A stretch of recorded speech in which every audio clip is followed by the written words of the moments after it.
Kalau kita lihat persoalan beras ini ya sama dengan persoalan yang lain ya, bisa kita lihat dari sudut pandang akidah maupun syariah maupun siasah atau politik itu.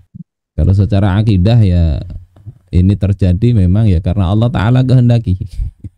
Ya pernah ditanyakan kepada seorang tabi'in namanya Salamah bin Dinar, ya ditanya, wahai Abu Hazim, tidakkah engkau lihat ini kondisi masyarakat ini, harga-harga melambung tinggi? Maka jawab beliau itu, wa ma yughimmukum min dzalik, apa yang membuat engkau galau dengan hal itu?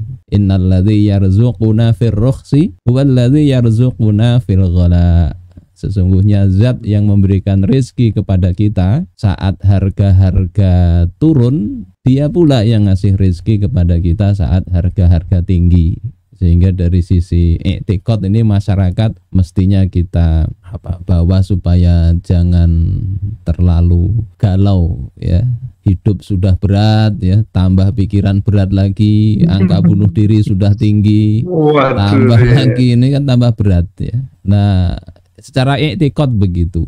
Tapi secara syariat ini perlu kita cari. Ya, syariat kan bisa bicara ekonomi, ada Ustadz Arim Nasim tadi sudah sampaikan. Ya, kalau secara hubungan sebab akibat harga tinggi itu ya secara langsung itu karena ada permintaan, ada penawaran. Ya, supply and demand atau al-arad wa tolab gitu. Ada banyak permintaan, barangnya tidak tersedia, maka harga akan naik. Begitu juga ya, ketika permintaan sedikit tapi barangnya juga tidak ada, tentunya juga akan tinggi harga itu. Nah, yang jadi masalah kenapa ini terjadi? Ya, perlu kita lihat memang. Kalau saya melihat kan kita ini menurut BPS ya pada bulan kemarin itu Maret kalau tidak salah, itu angka kemiskinan di Indonesia itu kan 25,9 juta. Iya. Artinya banyak orang-orang Indonesia yang kategorinya miskin dengan level kemiskinan itu 550.000 ya, per orang per bulan dengan pendapatan segitu.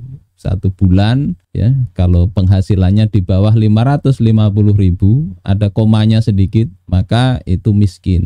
Dan itu ada 26 juta. Nah, kemarin ini kan setelah pesta demokrasi ini kan banyak itu masyarakat dapat duit ya. Ada satu keluarga itu yang sampai dapat 3.500.000. Dari apa? Dari amplop-amplop itu.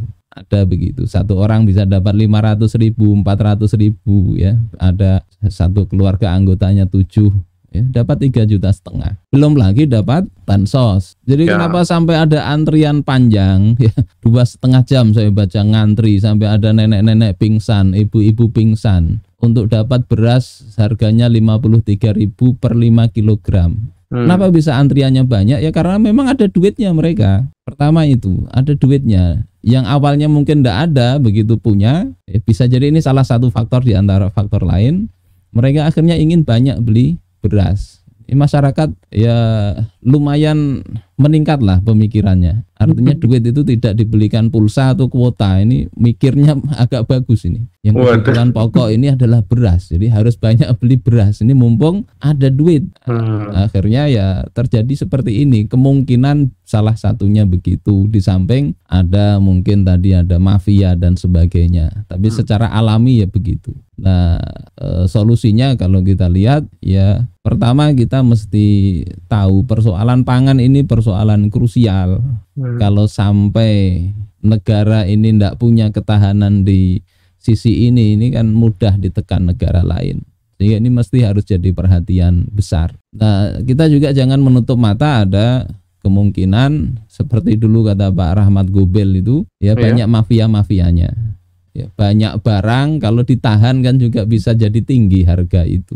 Sehingga karena itulah hukum syariat bicara secara syariat ya, kalau memang problemnya itu karena kelangkaan alami sebagaimana pada masa Khalifah Umar dulu pernah paceklik ya, tahun Amromadah itu tahun 17 Hijriah, maka solusinya ya seperti tadi, sabar ya, sabar, masyarakat diminta kesabarannya. Tetapi ketika problemnya tadi ada problem kemiskinan yang terstruktur, kemudian ada supply-nya tidak cukup dan sebagainya, padahal tidak ada tahun paceklik sebagaimana masa Umar, maka berarti ada sesuatu yang perlu dibenahi di situ.